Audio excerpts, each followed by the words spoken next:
मी त्यावेळी कामाला गेलो होतो। रात्री 9:30-10च्या आसपास मी घरी परत आलो। त्यावेळी तिथं राहणारी एक म्हातारी कशाला तरी बाहेर गेली होती। त्याच संधीचा फायदा घेऊन एक आरोपी मोरीत जाऊन लपला। तिथं तो दबा धरून बसला।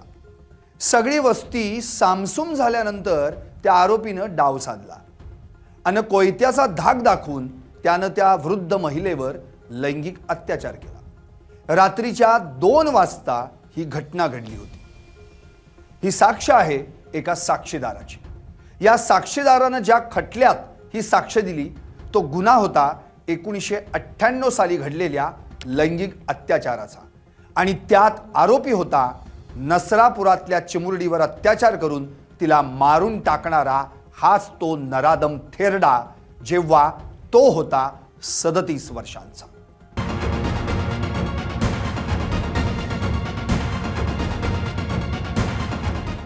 एकोणीसशे 98 साली नेमकं काय घडलं होतं?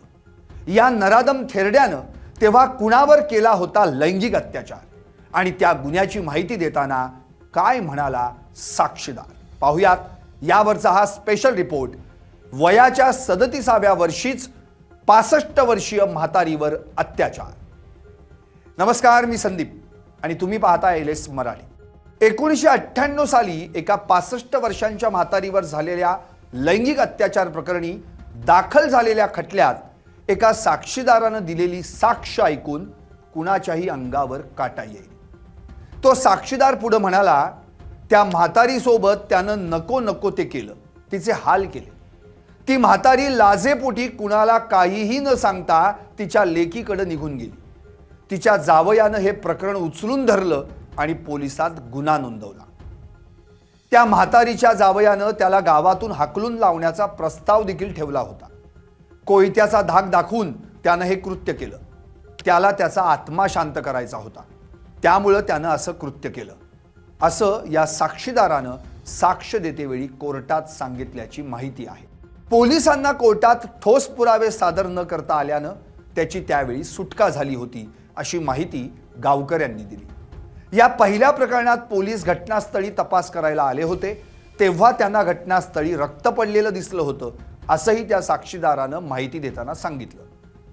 1998 साली या नराधम थेरड्यावर दाखल झालेली ही पहिली केस।